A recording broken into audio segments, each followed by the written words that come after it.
Sziasztok! Sándor Zsolt vagyok, és ez a második videónk, mely a távolságokról fog szólni. Az előző videóban a védhetetlen támadásról beszéltünk. Ugye elmondtuk, hogy egy támadás akkor védhetetlen, ha kellően gyors, pontos és nem telegrafált. Ha mind a három feltétel teljesül, akkor az ellenfél ezt nem képes védeni. Amennyiben hibát követünk el, tehát nem vagyunk elég gyorsak, vagy pontosak, hogy az ellenfél tudja olvasni a támadásunkat, akkor a támadásunk már nem lesz védhetetlen, az ellenfél tud ellene valamit csinálni. Az előző videó végén bemutattam, hogy ameddig elérünk, az általában, hogy mutattam, az egy karnyújtás távolság, amiről ugye beszéltünk, onnan általában elég gyors lesz a támadásom, és ezt bemutattam, hogy valójában a fegyvernek a vége az, ameddig én el tudok érni. Így megmutattam ugye késsel, és megmutattam ugye karddal. Még egyszer bemutatnám, tehát amennyiben felállok egy valamilyen küzdőállásra, akkor ez a távolság az, ameddig ugye a kezemmel elérek, de amint egy fegyvert rakok bele, akkor ugye látható, hogy ez a távolság megnövekszik. Nyilván hosszabb fegyvert rakok a kezembe, akkor ugye még messzebb érek el. De a lényeg, hogy az út, amit a kezem megtesz, az pontosan ugyanakkor akár egy karddal, akár egy ilyen nagy bovikéssel, akár csak pusztakézzel megyek. Eszköztől függ viszont, hogy milyen messzire érek el. Amivel most szeretnénk foglalkozni, azok a különböző távolságok. Egyáltalán mi az a távolság, ahol a küzdelem történik, milyen messze kell lennem az ellenféltől, hogy még biztonságban legyek, illetve milyen közel kell hozzá kerülnöm, ahhoz, hogy én sikeresen tudjak neki találatot bevinni. Következő fantasztikus ábrán két harcost láthatunk, a kis kör jelöli a fejüket, a kis pöcök, az pedig az órukat. Tehát baloldali és jobboldali harcos egymás felé néz, és kettőjük között valamekkora távolság található. Ők egy végtelen térben vannak, és nem foglalkozunk azzal, hogy kör van, vagy pást, vagy bármi ilyesmi. Előttük egy végtelen tér van, és ezt fogjuk megvizsgálni. Nézzük meg, hogy mi az a térnek, mi az a része, amivel nem akarunk foglalkozni. Nyilvánvalóan a küzdők mögött lévő térrésszel nem akarunk foglalkozni, hiszen annak abban nincs szerepe, hogy ők elérik egymást vagy sem. Amivel nem akarunk ugyancsak foglalkozni, az mindegyik küzdőtől egy lépés távolságtól kifele lévő terület, ugyanis az adott helyzetből annál messzebb nem tudnak menni. Tehát ez a rész nem érdekel minket, ez a rész nem érdekel minket, ez a rész megint csak nem érdekel minket, és ez a rész sem érdekel minket.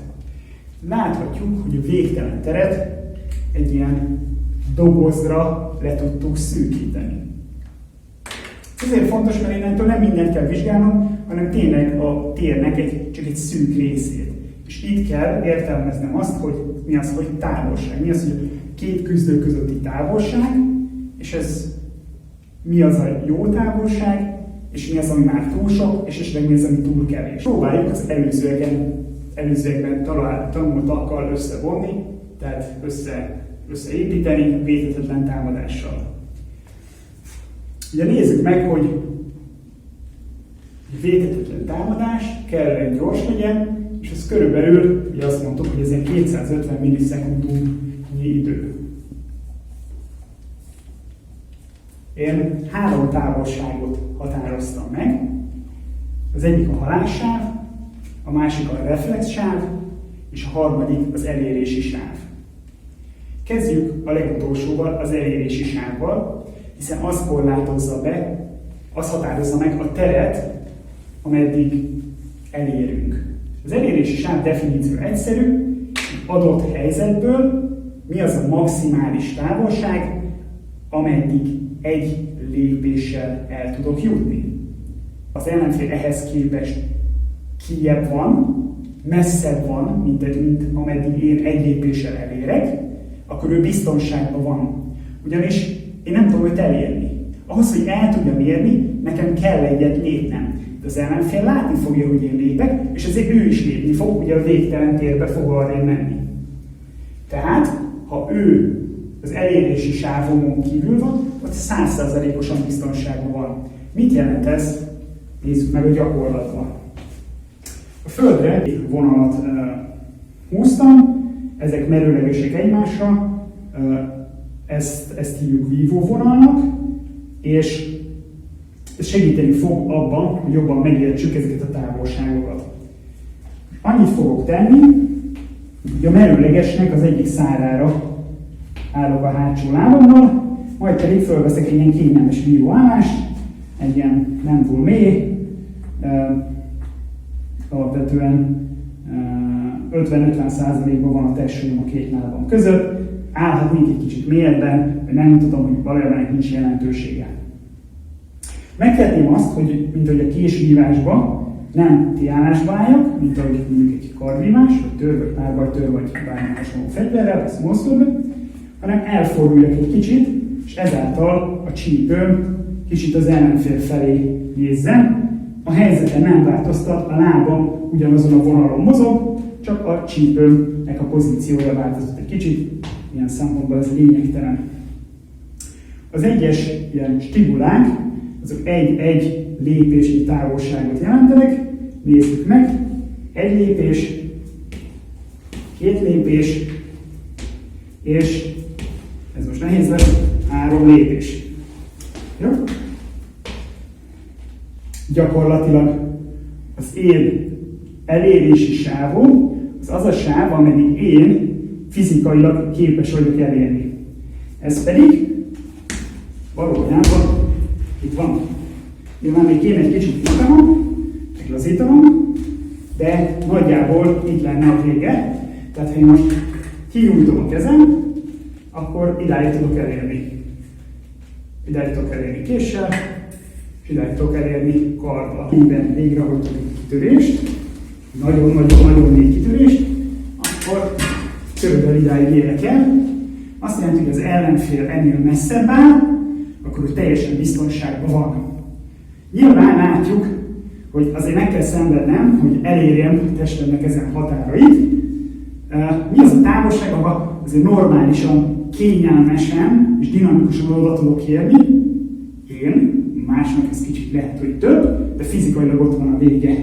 Ez gyakorlatilag egy ilyen két lépésnyi távolság, tehát én nem gyakorlatilag 1, 2. Tehát amennyiben az ellenfelem és messzebb áll, akkor én nem fogok tudni őt elérni. Milyen messzire kell neki állnia? Ugye ennél sokkal messzebb nem érdemes állnia. Ha nagyon sokkal messzebb áll, akkor én nem fogom megindítani ezt a támadásomat, hanem én elkezdek felé lépni, amíg kellően biztos nem vagyok abban, hogy a végrehajtott támadásommal nem tud mit kezdeni. És itt jön a lényeg. Az elérési sáv az a távolság, ameddig én fizikailag képes vagyok elérni.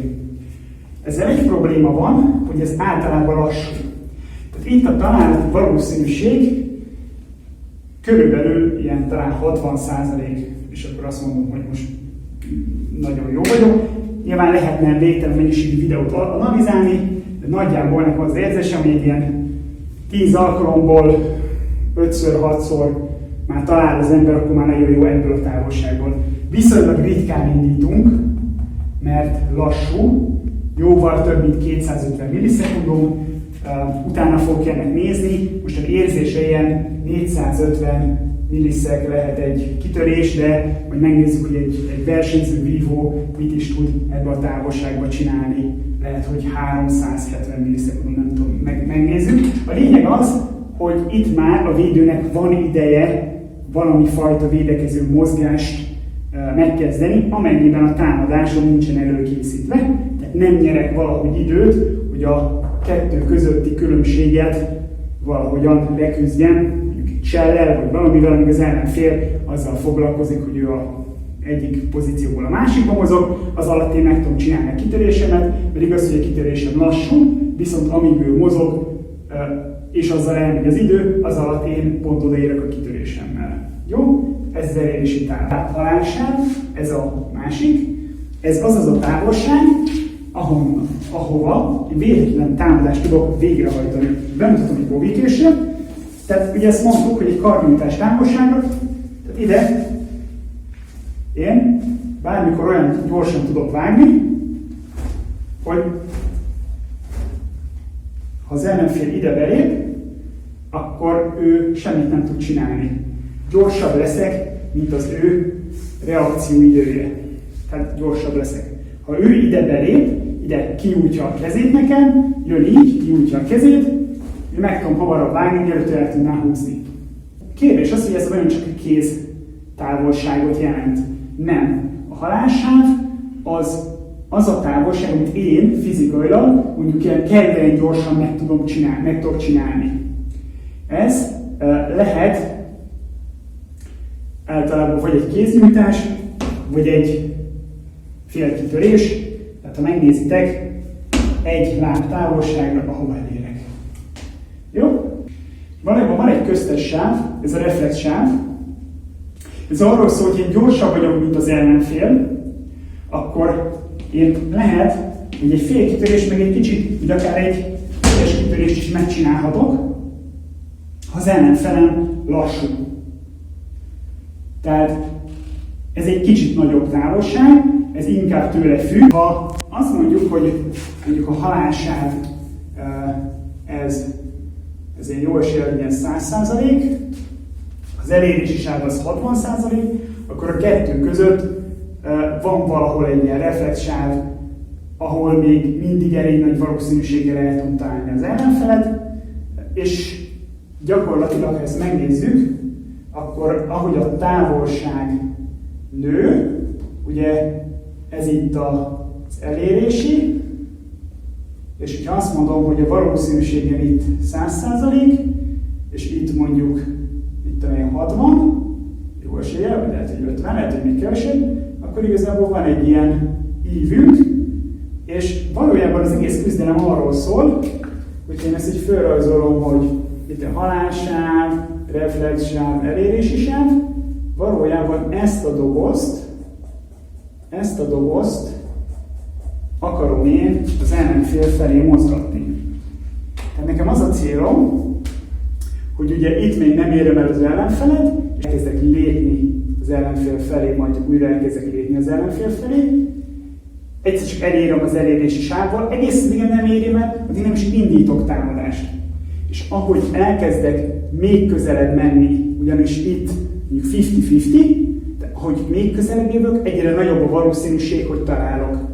A probléma az, hogy ez a történet rá is vonatkozik.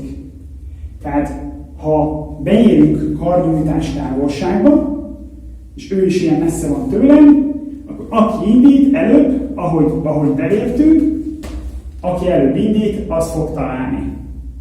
És a probléma az, hogy mivel én benn vagyok ebbe a távolságba, és ő is benn van, ha én találok, akkor jó eséllyel ő is talál. Ebből az következik, hogy van a halálsávunk, és ebbe a távolságba nem szeretnénk lenni. Ugyanis ahogy mi belépünk ebbe a távolságba, az ellenfél megindítja a támadását, és gyakorlatilag egy vétetlen támadást, egy vétetlen találatot fog bevinni. Ha az ellenfél kívül van, kijebb van, mint az elérési sávon, akkor nekem el kell kezdenem lépni, hogy egyáltalán lehetőségem legyen őt eltalálni. Tehát egész eddig valójában a lépésről nem beszéltünk. Kitörésről beszéltünk, kicsi, nagyobb, de valójában egy helyből indultunk a hátsó lábunkhoz képest. Eddig nem volt lépésünk. A lépés ezután következik. Ha az ellenfél messzebb van, én nem érem el, vagy nem érem el olyan biztonságba, ahogy én szeretném. Tehát elérési sávon túl van, vagy elérési sávhoz képest közel van, de még nem érzem azt, hogy elég közel, nem érzem azt, hogy biztonságba elég nagy valószínűséggel el tudjam találni. Ezért nekem közelebb kell hozzám mennem, a távolságot csökkentenem kell. Ennek egy módja a lépés. Jó? Melyik a legegyszerűbb? Ha az ellenfél a vívó vonalon, amin az ellenfél áll, ezen a vonalon, a legrövidebb úton megindulok felé. Teszek egy lépést. Itt már közelebb vagyok hozzá, tehát hogyha ezt összekombinálom a vágásommal, vagy a szúrásommal, akkor én már el fogom tudni őt érni.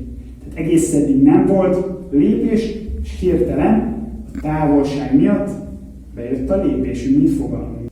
Amint az ellenfél érzi azt, hogy látja, tapasztalja, akármi, hogy én felé lépek, neki az a természetes reakciója, hiszen tudja, hogy azáltal, hogy én közelebb jövök, a találati valószínűségem megnő, ugye elérési sávba volt ő még, és hirtelen elkezdünk menni közelebb a reflex sáv és a halálsáv irányába. Tehát érzi azt, hogy asszus, jön az ellenfél, és jó irányba el fogod találni. Tehát neki az első reakciója az, hogy elkezdi ezt a kettő között lévő referencia távolságot növelni. Ugye, ahogy én léptem, ez a távolság összement, ő pedig ezt nem akarja, ezért ő lép majd hátra. És így jön létre az első lépés, oda-vissza, oda-vissza. Azáltal, hogy a támadó fél végrehajtotta az első lépést, és az ellenfél hátralépett, létrejött egy új fogalmunk, amit irányításnak hívunk. Az irányításról majd a következő videóban fogunk beszélni, tehát megint tartom egy rövid összefoglalót, miről beszéltünk, a mostani alkalommal pedig a távolságról beszéltünk.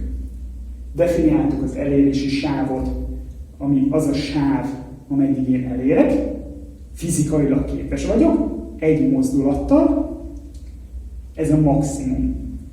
Ha az ellenfelem ehhez képest hátrébb áll, távolabb áll tőlem, akkor én nem fogom elérni, ő biztonságban van, cserébe jó eséllyel ő se fog engem elérni. A második sáv az a halálsáv volt, ez az a sáv, ahol én mindenkinél gyorsabb vagyok, tehát 250 millisekundumnál gyorsabban tudok bevinni egy találatot. Ez lehet, hogy csak egy kéznyújtás, de lehet akár egy kitörés. A harmadik távolság a reflexsáv, ami azt jelenti, hogy ha az ellenfelem lassabban tud reagálni, mint ez a ideális 250 millisekundum, tehát ő lassabb nálam, akkor megtehetem, hogy még messzebbre kinyúlok, még messzebb be tudok vinni egy védhetetlen támadást. A védhetetlen támadás alapdefiníciója szerint ez bárkivel szembe igaz, de vannak esetek, ha az ellenfelem lassabb, és én elég gyors vagyok, hogy én még messzebbről le tudom őt vadászni. És ez a reflexsáv. És ezen a sávon itt én még, lehet, hogy ez egy az egyben ugyanaz, mint a halálsáv, de lehet, hogy egy kicsit nagyobb. Az elérési sáv pedig ugye a maximum, és a kettő között van egy sáv, ahol valójában a küzdelem történik. Ugyanis a halálsávban ugye nem szeretne senki se lenni, az elérési sávon túl meg nincs értelme lenni, mert minek? Mert ő is találni akar, tehát a kettő között történik valójában a küzdelem. Ugye beszéltünk arról, hogy ugye az elérési sávnál viszonylag kicsi a valószínűség, nem tudni, hogy én őt eltalálom, ezért az valójában nem biztonságos a számunkra. Tehát ahhoz, hogy annak a valószínűségét növeljük, hogy találunk, lépni kell, létrejön a lépés fogalma, ami a legegyszerűbb módszer szerint a másik felé, a vívó vonalon megtett egy nagyjából lábfejnyi távolság, lehet akár kisebb egyébként, lehet ezzel játszani, vagy erről megint később fogunk beszélni. Itt alapvetően létrejött a lépés, előre-hátra, és az ellenfelünk, ugye ez egy gondolat, és az ellenfelünk ezt észleli, hogy mi lépünk, és elkezdjük növelni annak a valószínűségét, hogy találatot vigyünk be, ő is elkezd hátralépni, a referencia távolságot, amihez képest ő bemérte magát, azt érzi, hogy ez összemegy, ezért ezt megpróbálja megnyújtani, nem túlzottan, mert akkor ugye lehet, hogy nem fog minket elérni, de nem picit, mert akkor lehet, hogy el fogjuk érni. És ezáltal, hogy én elkezdek lépni és ő is lép, létrejön az a fogalom, hogy irányítás. Én irányítom őt, és azért lép, mert én megindultam felé. És ez lesz a következő videónak az anyaga. Köszönöm még egyszer a figyelmeteket, jó pihenést kívánok mindenkinek!